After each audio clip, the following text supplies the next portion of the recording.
Então, para a gente conversar sobre a história da medicina, eu gostaria de ouvir um pouquinho de vocês, o que, olhando para a questão do cuidado com a saúde, né? O que vocês se lembram, o que chamou, o que ficou registrado em cada um, essa questão da medicina como um todo. Vamos entender medicina como todo cuidado em saúde. Então, eu gostaria de ouvir um pouquinho de vocês para depois eu entrar no que eu tenho para trazer, até para eu entender, o que cada um já conhece.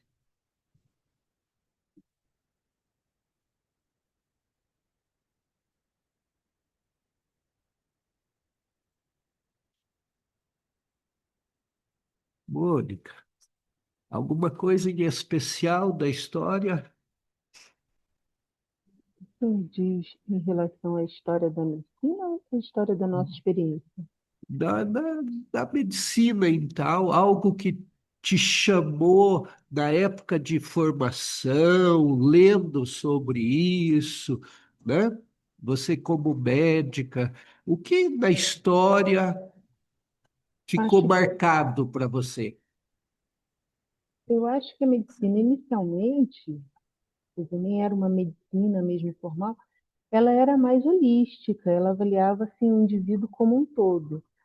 E com o passar do tempo, foi ficando cada vez mais especializada e hoje está subespecializada. Então, a gente vê na faculdade e na prática médica, assim, cada um vai se especializando num órgão, num setor, e o ser humano começa a ficar sendo muito dividido. E a gente tem que ver, e foi por isso que eu vim procurar a escola, o ser humano como um todo. Eu sinto falta disso. Acho que isso falta na medicina. Então, olhando para a história do cuidado com a saúde, do ponto de vista da medicina, ela se dividiu, se fragmentou. Muito bem. Muito bem. E para você, Adriane, está sem som. Para mim, O que tem da história que marcou você? o que que tem da história da medicina? É. Deixa eu pensar. Uma coisa que me marca é que eu não quero dar spoiler. Ah, não, não tem problema, é a sua visão. Tá bom. Não tem spoiler nenhum, não. É, é que eu tenho já, enfim, uma tendência, mas uma coisa que me chama muito da história é essa questão de como, na verdade, um método científico mesmo, quem começou mesmo foi o Hahnemann. Isso é uma coisa que para Muito. mim chama muita atenção e que na história tradicional é considerado bem mais tarde, né? Praticamente é ignorado. Mas da história mais antiga mesmo, assim, eu acho muito interessante como desde o começo a gente tem sempre duas visões assim predominando, né? Uma visão mais generalista, integrativa, né, que vê como um todo, e por outro lado uma outra visão mais analista, redutiva, que eu sempre considero que as duas são importantes para a evolução. Mas isso me chama atenção como no decorrer de muitas coisas da vida existem esses dois polos. É isso. Ah, legal. Então, a questão do dualismo, né? Presente na vida da gente. Uhum. Obrigado. Carla, algo que tenha te marcado? Bom, na odontologia, uma coisa que eu comento até com os pacientes, isso difere um pouco né, na medicina, mas enfim, falando das práticas odontológicas. Eu me lembro nas primeiras aulas clínicas, quando a gente aprendeu a usar amálgama. A gente manipulava o mercúrio, o amálgama, e a gente temia muito se o professor passasse atrás de nós do nosso box e a gente não tivesse ali um frasco com uma tampa apropriado para fazer o descarte do amálgama, né? Do excesso. Porque a gente aprendia na aula que o mercúrio, se descartado na natureza, ele ia fazer mal para o meio ambiente. E já naquele momento eu ficava pensando, poxa, a gente não pode descartar no meio ambiente, mas a gente está colocando na nossa boca, né? Enfim, eu depois que eu entrei na área integrativa e a gente vai vendo essas diferenças, essas ambiguidades da medicina, da odontologia, eu falo, né, a medicina no geral, de, de não enxergar realmente o paciente, né, como um todo, ser muito tecnicista, separatista, né? Até na medicina mesmo, eu falo, às vezes você vai no ortopedista, tá com dor no dedo, mas ele fala, não, eu só atendo até aqui, daqui aqui é outro, daqui aqui é outro, mas às vezes a dor tá aqui, irradiando para cá, e isso, nesse meio do caminho, né, que me fez ir vindo para esse lado de integrar mesmo. Eu falo que a medicina integrativa é integrar, né? É o físico, é o químico, o biológico. Então, eu percebo um movimento de resgate das medicinas lá atrás, né? Dos nossos avós, antecedentes, enfim, mas ao mesmo tempo ainda tem um lado muito fechado, né? Nisso, enfim, nas escolas. Essa é a minha visão. Obrigado, Carla. Então, o nosso fechamento, né? A não abertura para a gente olhar de uma forma mais ampla, é isso? Rubens, Oi. oi. Olha, a minha história, o que me levou para a homeopatia, eu sou um velho profissional e a odontologia do meu tempo era uma odontologia dentocêntrica, voltado unicamente para o tratamento dentário. E quando eu percebi que ao usar um jaleco eu tinha um paciente na minha frente, na sua integralidade, e tomando conhecimento da homeopatia, eu me encantei com ela. O atendimento homeopático dá uma visão de totalidade, não fica focado no dente. E foi essa a minha caminhada, e eu acho que eu fiz uma boa caminhada nessa área. Muito obrigado, Rubens. A partir do dente, a gente enxergar o restante, né? Perfeito. Obrigado. Dan,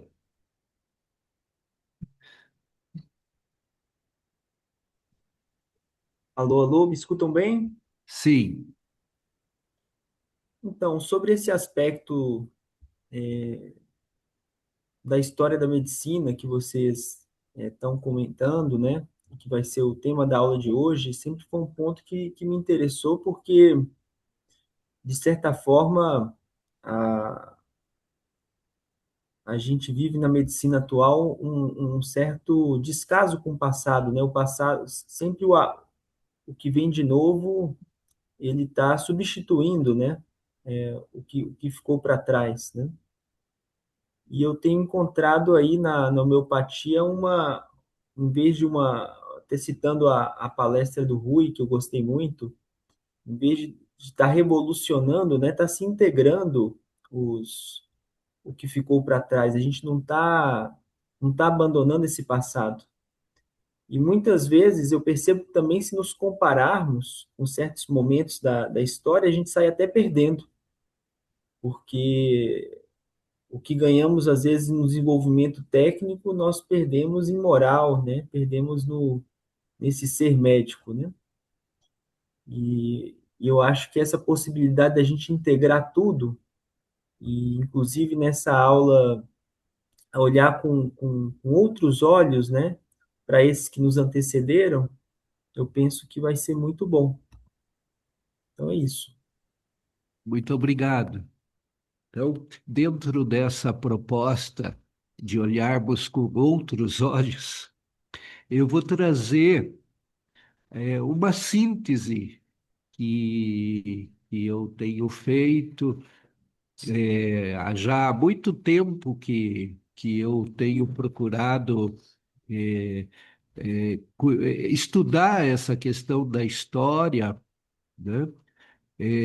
A partir da história da medicina, que é a minha área, né? Mas, na verdade, é a história do cuidado à saúde. Então, eu vou apresentar aqui uma pequena síntese.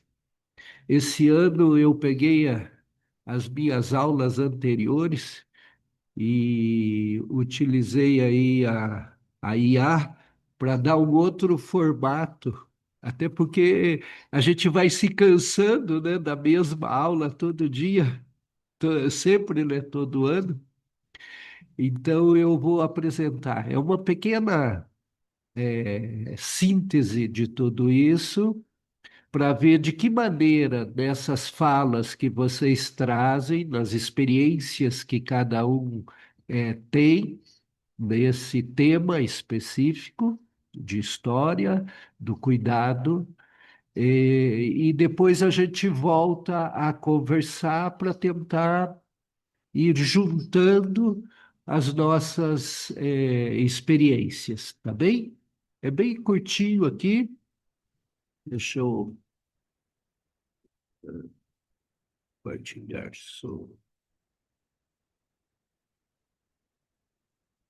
Tudo bem aí? Dá para ver? Vou só. Olá! Hoje a gente vai fundo em uma das questões mais antigas e essenciais da medicina. É uma pergunta que, olha, está em debate há milênios e que define basicamente como nós cuidamos da nossa saúde. Pensa um pouco nisso. O que se trata? A pessoa ou a doença que ela tem? A resposta pode parecer óbvia, né? Mas a verdade é que por trás dessa pergunta existe um debate histórico gigantesco que moldou toda a medicina ocidental. É um verdadeiro cabo de guerra entre duas filosofias bem poderosas. Olha só, de um lado tem uma visão que foca no paciente, no doente. A ideia aqui é que saúde é equilíbrio, é a pessoa como um todo, sabe? A tal da força vital em harmonia. Do outro lado, o foco é na doença, uma abordagem que vai direto na matéria, nos órgãos, nas causas biomoleculares, tudo para achar e eliminar um problema bem específico. E é essa tensão entre os dois lados que vai guiar a nossa conversa. Então, para a gente entender de onde veio essa divisão toda, a gente precisa fazer uma viagem no tempo. Vamos voltar lá para o berço da medicina ocidental, a Grécia Antiga. E lá na Grécia já existiam duas escolas rivais que representavam essa briga de ideias. De um lado, a escola de Cos, de Hipócrates. Eles acreditavam no poder de cura da natureza. O foco era total no paciente. Do outro, a escola de Cnido. Eles queriam classificar as doenças, sabe? Isolar cada uma para tratar de um jeito específico. E aí depois veio Galeno, que tentou meio que juntar as duas coisas, mas o debate estava só começando. E essa divisão fica muito clara visualmente com o passar do tempo. Pensa assim, de um lado, a tradição do cuidado que olha a pessoa por inteiro. Do outro, com o Renascimento, surgiu uma curiosidade, assim, absurda pelo corpo físico. Figuras como Da Vinci e Vesalius começaram a literalmente abrir a caixa preta do corpo humano, focando na matéria, na estrutura. A medicina estava começando a olhar para dentro de verdade. Agora vamos dar um salto para frente para ver como essa mudança ganhou velocidade. Lá no Iluminismo, uma nova ideia filosófica. E olha, uma ideia muito poderosa. Não só deu um gás para essa visão analítica, como a transformou no modelo principal, no padrão a ser seguido.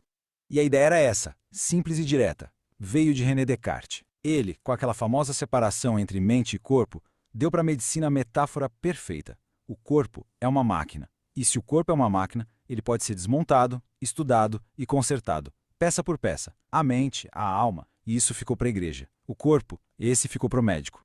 E o ponto-chave é esse. Com essa mentalidade de máquina, a medicina começou a dar um zoom, sabe? Um zoom cada vez maior para achar a origem dos problemas. Primeiro com Morgane, a doença estava nos órgãos. Depois com Bichat, o foco desceu para os tecidos. E finalmente com Virchow, chegamos ao nível das células. Era a busca pela peça com defeito. Essa caçada pela causa específica da doença chegou no seu auge no século XIX. E foi com uma descoberta que, nossa, revolucionou tudo e consolidou de vez essa visão materialista. Essa ideia nova era tão simples e ao mesmo tempo tão poderosa que foi revolucionária. A gente está falando da teoria dos germes, liderada por gigantes como Pasteur e Koch. A crença era a seguinte: para cada doença existe um único culpado, um inimigo invisível que precisava ser encontrado e destruído. E isso aqui resume perfeitamente o modelo que virou a base da medicina moderna. É quase uma lógica de detetive, né? Primeiro se observa o sintoma, depois se identifica o micróbio responsável e, por fim, se cria uma bala mágica para acabar com ele. É um método direto, super eficaz, transformou a saúde pública. Mas fica a pergunta: e a pessoa por trás disso tudo? Pois é, exatamente. No auge do sucesso dessa abordagem supermaterialista, o pêndulo da história começou a balançar para o outro lado. Algumas vozes começaram a questionar o que é que foi deixado para trás nessa história toda. A pergunta que voltou com tudo foi: será que a doença é só um agente invasor? Ou será que a experiência da pessoa, a mente dela, o sofrimento, também fazem parte do problema? Parecia que faltava uma peça nessa máquina. E quem trouxe essa discussão de volta para o centro do palco foi Sigmund Freud. Com a sua concepção antropológica, ele basicamente lembrou a medicina de uma coisa: o paciente não é só um corpo quebrado, é um ser humano complexo. Foi ele que reintroduziu a dimensão psicológica na hora de entender a saúde e a doença. Bom, e tudo isso nos traz para os dias de hoje e nos força a olhar para o futuro, né? Como é que esse debate de milênios está acontecendo agora? E o que a gente pode esperar do futuro do cuidado com a saúde? Hoje em dia, a gente vê que essa busca pelo equilíbrio entre tratar a doença e cuidar da pessoa não é uma coisa só do Ocidente. Existem vários sistemas médicos super complexos pelo mundo, e cada um deles tem a sua própria resposta para essa questão. A medicina tradicional chinesa, por exemplo, é um sistema que, olha, há milhares de anos funciona com uma visão essencialmente vitalista. O foco total é na harmonia, no fluxo de energia da pessoa, sabe? Eles integram filosofia e ética no cuidado de uma forma muito profunda. E aí, o que o futuro nos reserva? Parece que não é uma questão de escolher um lado ou outro. A visão mais promissora, na verdade, é a da integração. Imagina só, combinar o poder incrível da terapia genética e da nanotecnologia com uma medicina que nunca se esquece da pessoa, da história dela. É juntar a precisão da máquina com a sabedoria do cuidado. Isso nos deixa com uma reflexão final. Pensando no futuro da saúde, o que vai definir a boa medicina? Vai ser a análise super precisa de um código genético? Ou vai ser a qualidade do contato humano? Talvez a grande resposta seja justamente não ter que escolher entre os dois. Obrigado por acompanhar a gente nessa jornada.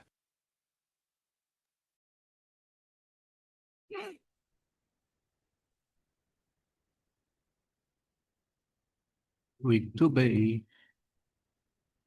Faz sentido para vocês?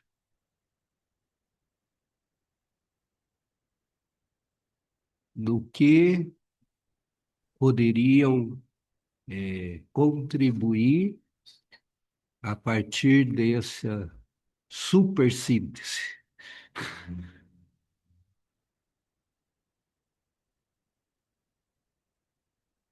Quando eu trago isso, o que isso desperta em cada um?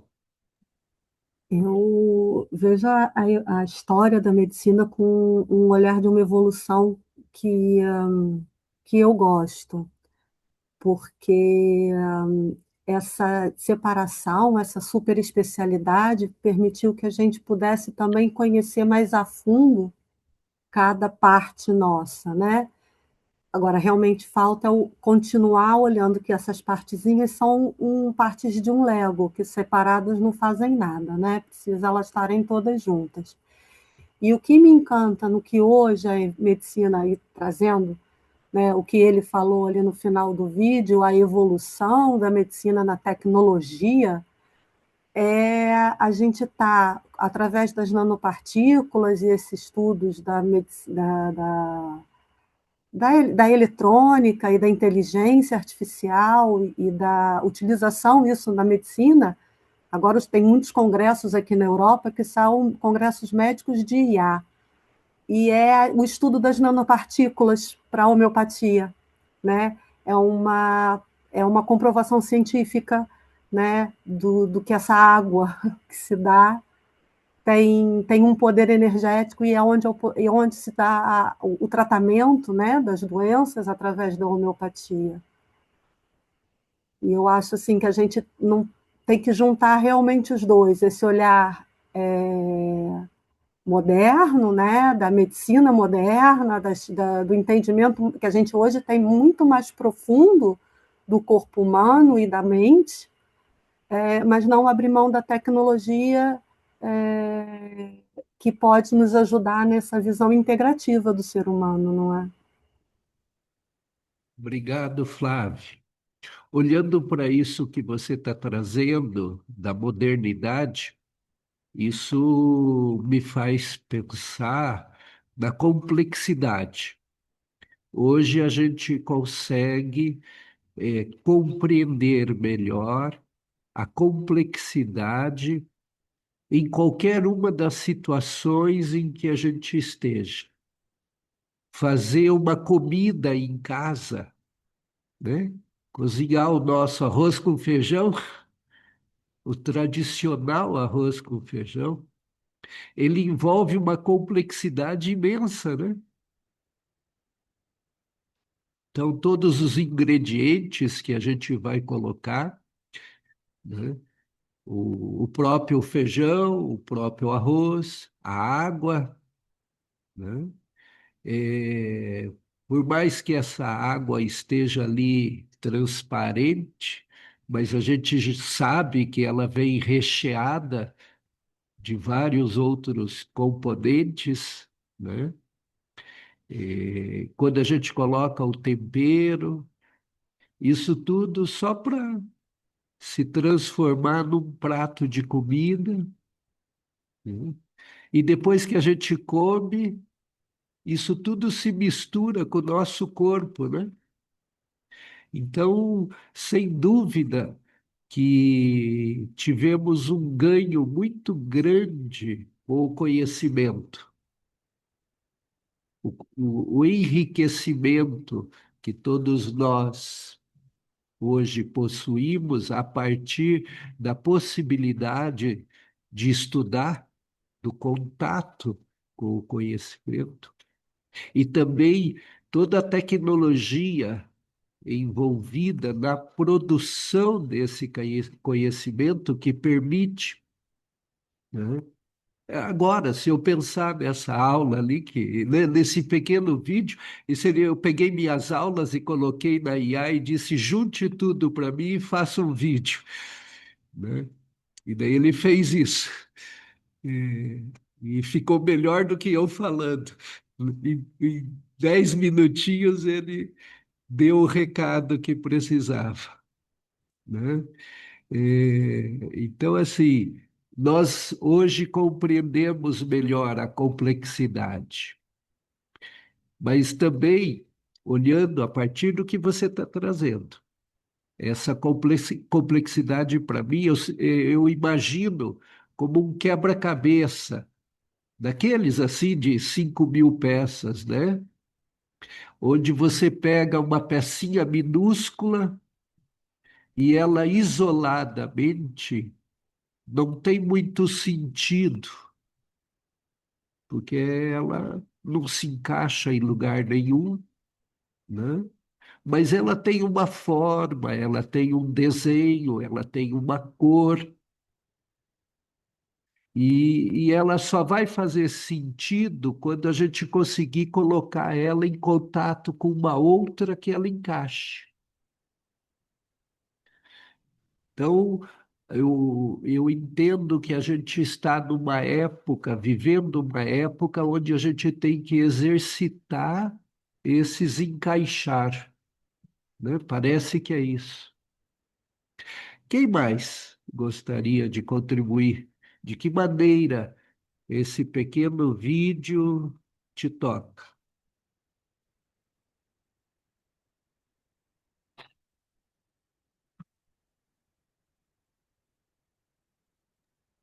Oi, Francis, pode falar? Claro, estava aqui na expectativa, estava te provocando. Tá bem. Poxa, eu gostei muito do vídeo. Acho que tem muita coisa para refletir. Por exemplo, um ponto que eu reflito é se a gente entende mesmo melhor a complexidade hoje, né? Eu até encontrei uma frase de um filósofo indiano chamado Sirihan, que eu gostei muito, que ele disse assim: para entender um mundo complexo é necessário se ter uma mente simples. E, e hoje o que eu vejo é que a gente tende a querer reduzir a complexidade para ficar mais confortável. É mais fácil numa consulta você reduzir o paciente a um conjunto de sintomas que te interessam, para você chegar a um diagnóstico determinado, e excluir todo o resto que você não entende, né? É mais fácil fazer isso numa consulta, você tem mais controle, né? E então não sei se hoje a gente realmente entende o complexo, né? Eu vejo que é uma tendência a querer se reduzir, né? E quando eu olho para esse passado, né? A gente encontra muitos outros que não negavam esse ser humano como um todo, né?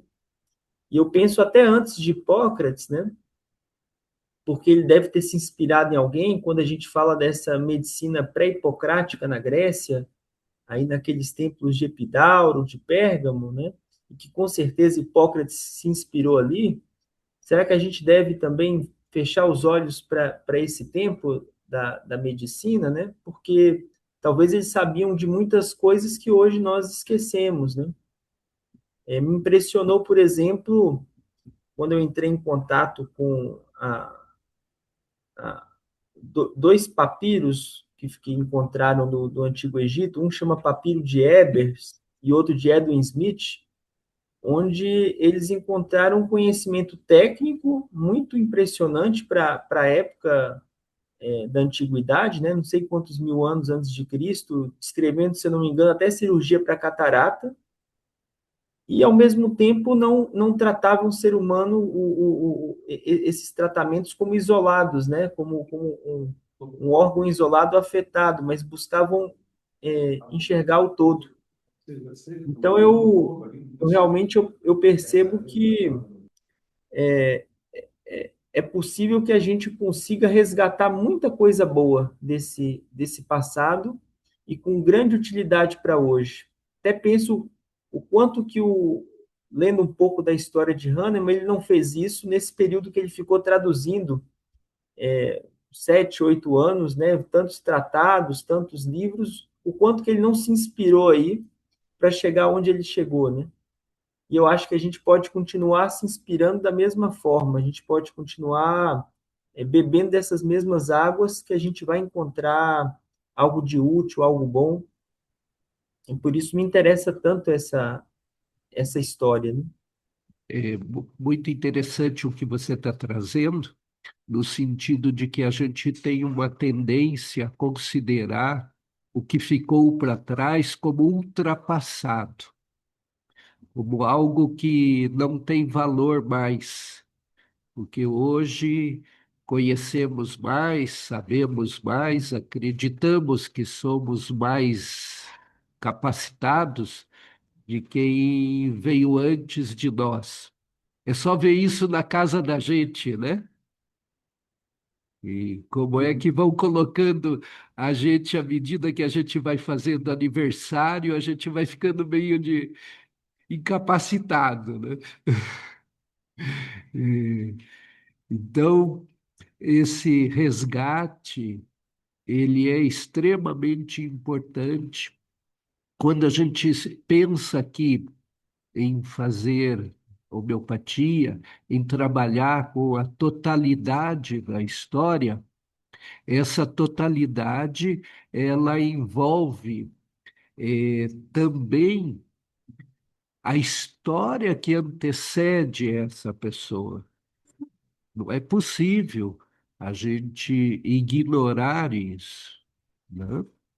Então, quem já teve experiências com constelações, vão ver isso, né? Já viu isso de uma forma muito marcada, né?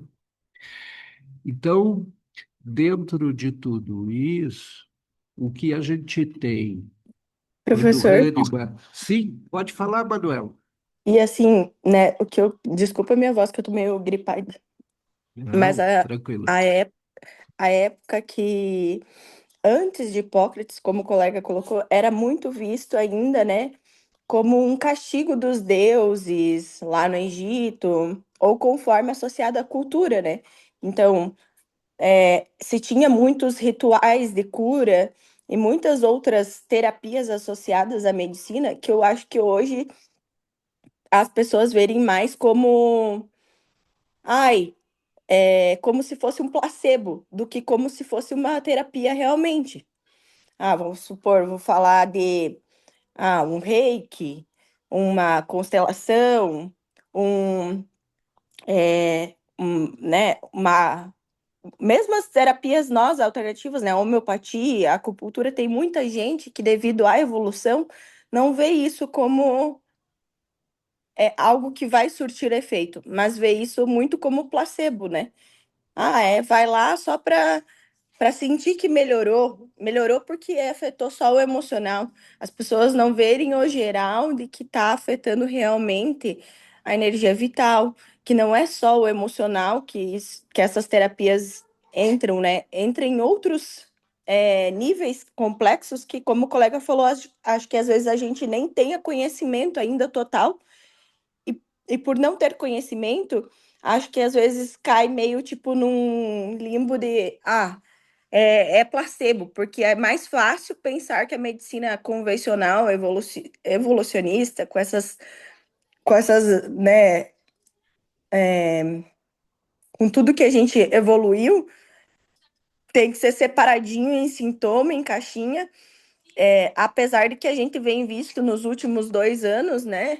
Eu quero dizer, até mais, assim, que as pessoas têm se preocupado e têm olhado mais para essas terapias, porque a gente tem visto que só com a convencional não é o suficiente realmente, né? Então, dentro disso que você está trazendo, Manuela, primeiro que eu acredito que de todos nós que estamos aqui agora, nesse momento aqui conversando, acho que todos nós, de alguma forma, vamos na igreja, né? Todos nós temos uma fé, uma crença, Sim, acreditamos que Deus existe. E ninguém nunca viu Deus, né? é.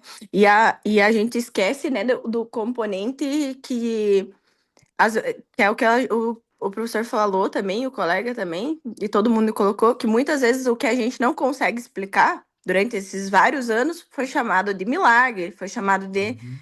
Porque a pessoa não consegue explicar o que aconteceu, né? E às vezes eu acho que cai meio nesse. É milagre, e não que não seja, né? Eu acho que com certeza existe um poder divino, mas e por que não a gente não pode estudar isso também para entender melhor, né? E conseguir entender o impacto das religiões, da fé da pessoa na medicina, na saúde, né? Então, dentro disso, todos nós carregamos conosco um simbólico não visível, que são as nossas crenças. E essas crenças, elas norteiam toda a nossa vida, as nossas atitudes. Mas hoje, como a gente busca uma materialidade para as coisas, então, do ponto de vista de cuidado em relação à saúde, parece que só é válido aquilo que é possível reproduzir em laboratório. de um ponto de vista material, físico, né?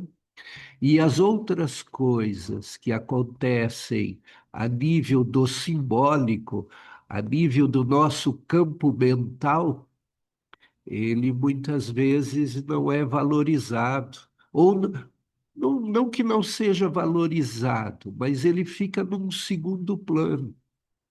E aqui, no curso de homeopatia, vocês vão ver que isso a gente vai trazer bastante, né? Vamos dar uma visibilidade.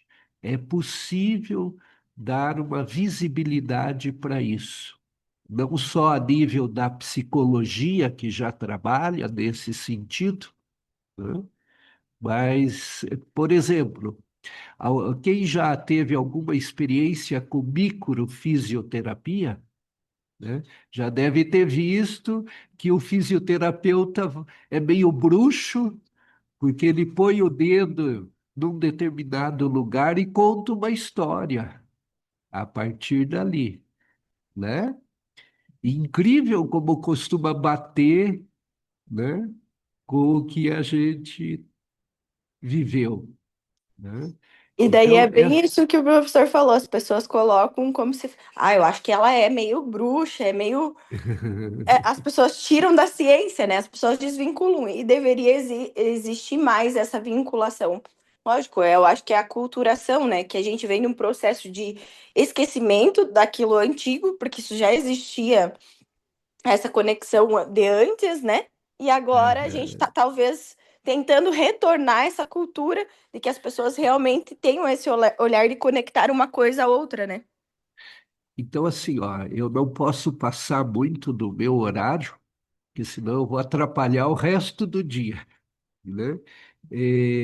Então, assim, na sequência, às 10 horas, a Leonie vai estar conversando conosco e nós vamos poder fazer um monte de perguntas para ela, porque ela trabalha exatamente nisso, como materializar um remédio que parece ser placebo, que é um frasquinho de água, de que maneira isso está sendo investigado e comprovado a nível de laboratório, né? E essa parte da história, da nossa conversa inicial aqui, ela é apenas uma provocação, porque isso demanda muito tempo de leitura, demanda de uma série de coisas. Depois eu vou compartilhar os meus resumos e também nos livros de homeopatia vocês vão encontrar, e mesmo nos livros de história, vocês vão encontrar. Por que que a gente começa com essa aula? Porque nós precisamos saber em que lugar nós estamos, né? Quando a gente se propõe a estudar a homeopatia, em que momento, em que lugar da nossa história ela surge, em que contexto? E para concluir, eu vou compartilhar com vocês a história de Hannibal. Só deixa eu abrir aqui. Também é um pequeno vídeo.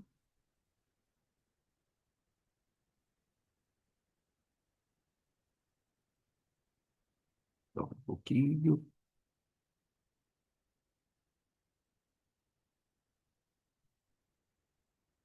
Deixa eu me achar aqui.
Christian Friedrich Samuel Hahnemann, um homem que iria marcar a história da medicina mundial.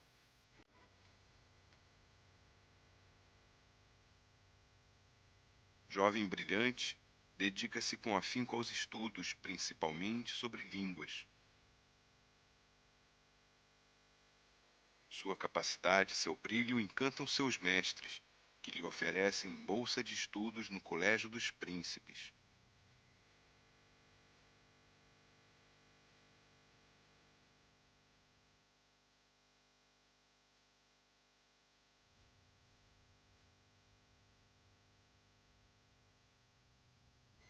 Em 1775, parte para Leipzig a fim de estudar medicina, sobrevivendo como professor de línguas. Ao fim do seu curso médico, muda-se para Viena, em busca de ensino prático, inexistente em Leipzig. Na capital austríaca, se torna discípulo do médico responsável pela saúde da elite local.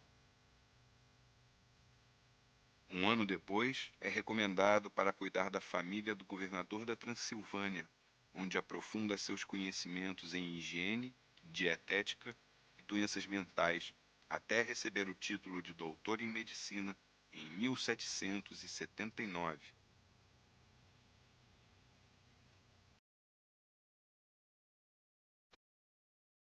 No mesmo ano, casa-se com Henriette Küchler, filha de um farmacêutico local, praticando a medicina em pequenos povoados e, em cada oportunidade, desenvolvendo estudos de química, indústria, botânica e energia. Mas a distância do centro científico o incomoda, assim como os métodos médicos da época, aos quais critica duramente através de seus artigos em periódicos especializados. Resolve voltar para Leipzig em 1789, acompanhado de sua esposa, agora mãe de 5 filhos.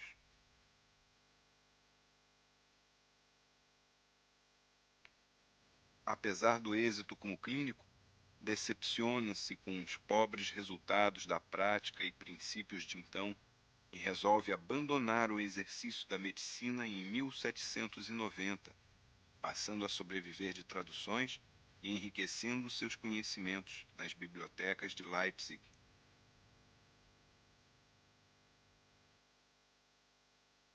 Durante a tradução da matéria médica de Cullen, surpreende-se com os efeitos toxicológicos e curativos da casca da Cinchona officinalis, o quinino, que tanto se assemelham. Sua curiosidade o leva a experimentar em si mesmo esta substância, assim como outras, até que venha a publicar as conclusões em 1796 através do livro Ensaio para demonstrar o valor curativo das substâncias medicinais, considerado o marco do nascimento da homeopatia.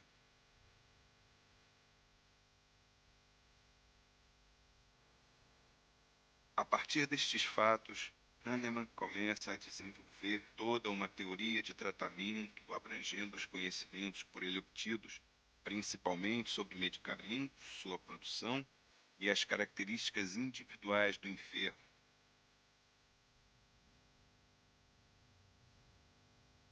Baseando-se na experiência sobre a menção, postula que, com um só medicamento em doses infinitesimais, é possível individualizar o quadro de um enfermo buscando a unidade psicofísica, algo muito além da concepção de prática médica da época. Em 1810, publica o Organon da Arte de Curar, culminando seus pensamentos e experiências com a lei dos semelhantes, sintetizado em latim, bem ao gosto da época, pelos famosos dizeres similia similibus curantur.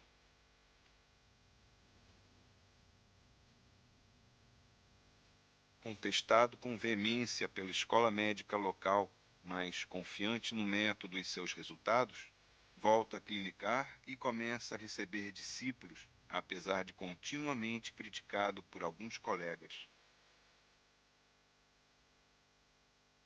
Em 1821, parte para Cothen, a convite do Duque Ferdinando, onde obtém resultados marcantes no restabelecimento da saúde dos enfermos que, provenientes de todas as regiões, o procuram.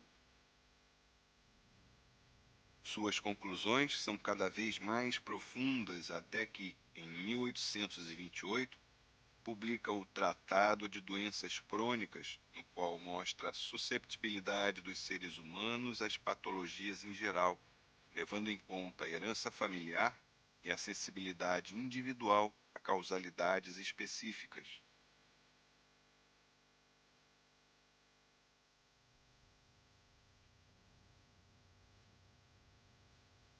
Com a perda de sua esposa em 1829, entra num período de tristeza, mas logo seus serviços são requisitados para ajudar a combater a epidemia de cólera que assola a Europa entre 1831 e 1832.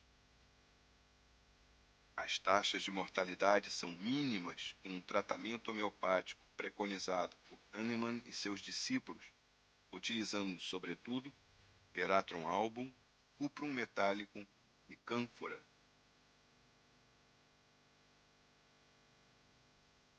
Chega, enfim, o reconhecimento em 1834, quando, em Leipzig, tem início a construção do primeiro hospital homeopático.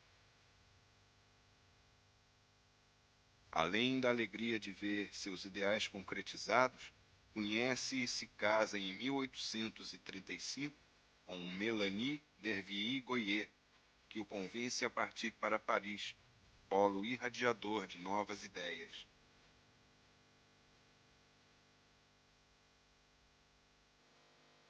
Este gênio revolucionário, a quem devemos a introdução da cura pela lei dos semelhantes e da medicina do indivíduo, falece aos 88 anos em Paris, no ano de 1843, deixando para a humanidade este legado tão precioso e tão empolgante.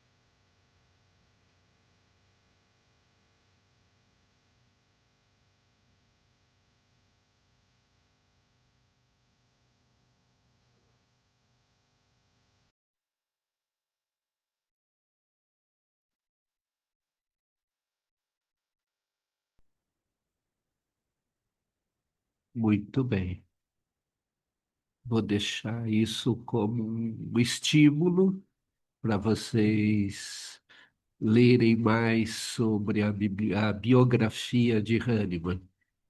E vocês vão ver que, ao longo do curso, sempre estaremos voltando a esses aspectos da vida dele para a gente entender melhor a prática que fazemos hoje.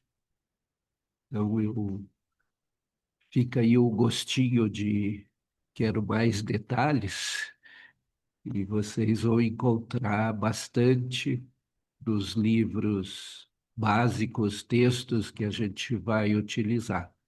Tá bem? Obrigado pela atenção, e eu vou passar para o John para ele poder dar sequência.